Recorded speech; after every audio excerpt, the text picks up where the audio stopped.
আজ আপনাদের সাথে শেয়ার করছি প্রথম পাতে খাওয়ার মতো একটা রেসিপি। উচ্ছে আলু এবং কুমড়ো দিয়ে এত ভালো হয়েছে ওটা খেতে, ওটা দিয়ে কিন্তু এক থালা ভাত খাওয়া হয়ে যায়। চলুন তাহলে দেখে নিই কি ব্যবহার করলাম। আর এখানে দুটো উচ্ছে এরকম লম্বা লম্বা করে কেটে নিয়েছি, খানিকটা কুমড়ো সেটাও কিন্তু এরকম লম্বা লম্বা করে কেটে নিয়েছি, আলুকেও যেরকম করে আমরা আলু ভাজা করি নরমালি এরকম লম্বা করে কেটে নিয়েছি। সর্ষের তেল দিচ্ছি, তেল গরম হওয়ার পরে হাফ চামচ কালো জিরে দিয়ে দিলাম। কালো জিরেটাকে আগে একটু ক্র্যাক করিয়ে নিচ্ছি। গ্যাসের ফ্লেমটাকে কমিয়ে রেখে কালো জিরেটাকে একটুখানি নাড়াচাড়া করে নিচ্ছি। প্রথমে আলুটা দিয়ে দিচ্ছি, আলুটাকে একটুখানি নাড়াচাড়া করে নেব। আগে আলুটাকে মিনিট খানেক একটু নাড়াচাড়া করে নিলাম। এরপরে উচ্ছেটা দিয়ে দিচ্ছি, উচ্ছেটাকে দিয়ে আবার একটু নাড়াচাড়া করে নিচ্ছি।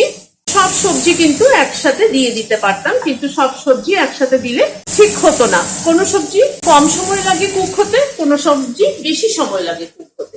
সেই জন্য সবজিগুলো 1 বাই 1 বুঝে দিতে হয়, কোনটা বেশি সময় লাগছে কোনটা কম সময় লাগছে। উচ্ছেটাকে দিয়ে আবার মিনিট 2 মতো একটু নাড়াচাড়া করে নিলাম। এবার কুমড়োটা দিয়ে দিচ্ছি। কুমড়ো কিন্তু খুব তাড়াতাড়ি কুক হয়, সেই জন্য কুমড়োটাকে লাস্টে দিলাম। হাফ চামচ নুন দিয়ে দিলাম, পরিমাণ মতো হলুদ দিয়ে দিলাম। এবার নুন হলুদ দিয়ে সবকিছুকে গ্যাসের ফ্লেমটাকে মিডিয়ামে রেখে ভাজবো।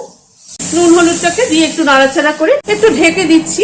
সবজিগুলো কুক হওয়ার জন্য গ্যাসের ফ্লেমটাকে মিডিয়ামে রাখছি। মিনিট 5 মতো ঢাকা ছিল, ঢাকাটা খুলছি। মাঝে আমি একবার নেড়ে দিয়েছিলাম, তা না হয়তো নিচে লেগে যেত। আর একটু ফ্রাই হবে, আরো মিনিট 2 মতো একটু নাড়াচাড়া করে নিলাম। একটা বড় সাইজের পেঁয়াজ কুচিয়ে নিয়েছি, পেঁয়াজটা দিয়ে দিলাম। পেঁয়াজটাকে দিয়ে এবার একটু পেঁয়াজটাকে হালকা করে ভেজে নেব।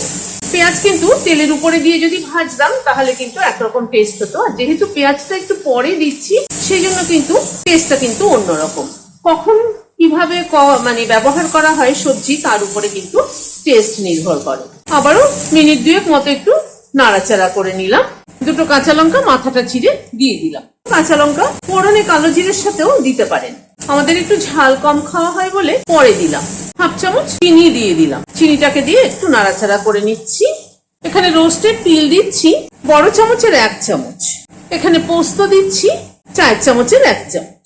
এই তিল আর পোস্তটা দেওয়াতে কিন্তু এই উচ্ছে আলু কুমড়োর যে চচ্চড়িটা তার কিন্তু টেস্টটাই পাল্টে যাবে। এই তিল আর পোস্তটা হালকা ভাজা ভাজা যখন হবে ক্রিস্পিনেসটা বাড়বে, মুখে পড়লে খেতে ভালো লাগবে। তিল আর পোস্তটাকে দিয়ে একটুখানি ভাজা ভাজা করে নেব। মিনিট 2 মতো একটু নাড়াচাড়া করে নিলাম।